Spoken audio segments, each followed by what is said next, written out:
హైదరాబాద్ సిటీతో సహా రాష్ట్రంలోని పలు జిల్లాల్లో ఇవాళ మోస్తరు నుంచి భారీ వర్షాలు కురిశాయి. లోతట్టు ప్రాంతాలన్నీ జలమయమయ్యాయి. రోడ్లపైకి వరద చేరడంతో వాహనదారులు ఇబ్బందులు పడ్డారు. పలు ప్రాంతాల్లో ఉరుములు మెరుపులతో వర్షం బీభత్సం సృష్టించింది.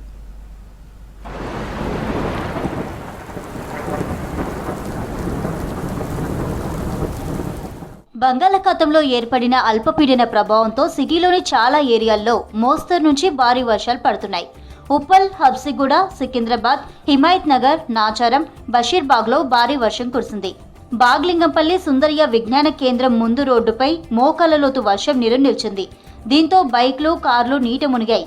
పటాన్చెరు, రామచంద్రాపురం, అమీన్పూర్ ప్రాంతాల్లో భారీ వర్షం కురిసింది. ఇక కుత్బుల్లాపూర్ పరిసర ప్రాంతాల్లో భారీ వర్షం పడింది. సుచిత్ర, పేట్, బషీరాబాగ్, కొంపల్లి, దుండిగల్, గండవేసమ్మ, బహదూర్పల్లి, సూరారం, చింతల్, జీడిమెట్లలో ఎడతెరిపి లేని వాన పడింది.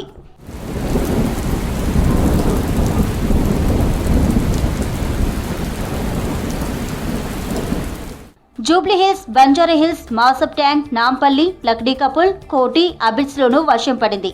చైతన్యపురి, దిల్సుఖ్ నగర్, మలక్పేట్, చాదర్ఘాట్, సైదాబాద్ పరిసర ప్రాంతాల్లో మోస్తరు నుంచి భారీ వర్షం కురిసింది. ఉద్యోగులు, విద్యార్థులు ఇళ్లకు వెళ్లే టైం కావడంతో ట్రాఫిక్ ఇబ్బందులు తప్పలేదు. డ్రైనేజీలు పొంగి ప్రవహించాయి. రోడ్లపై నీళ్లు నిలవడంతో వాహనదారులు ఇబ్బంది పడ్డారు.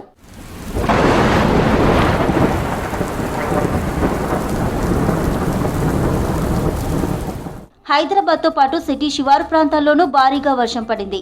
రంగారెడ్డి జిల్లా బొంగళూరు సమీపంలో నాగార్జునసాగర్ రహదారిపై వరద నీరు నిలిచి వాహనదారులు ఇబ్బందులు పడ్డారు.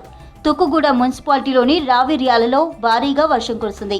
మైలార్ దేవుపల్లి, బండ్లగూడ, జాగిర్, కిస్మత్పురా, గండిపేట్ ప్రాంతాల్లో ఉరుముల మెరుపులతో కూడిన వాన బీభత్సం సృష్టించింది.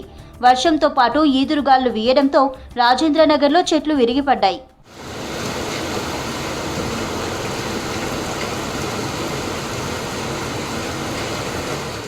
ఇక జిల్లాల్లోనూ వర్షం దంచికొట్టింది. కరీంనగర్ జిల్లాలో దాదాపు అరగంట పాటు ఉరుములు మెరుపులతో కూడిన భారీ వర్షం పడింది.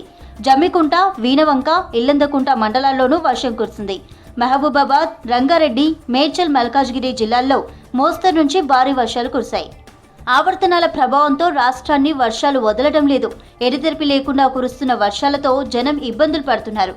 వరుస వర్షాలతో ఇప్పటికే అన్ని జిల్లాల్లో అధిక వర్షపాతం నమోదైందని చెబుతున్నారు.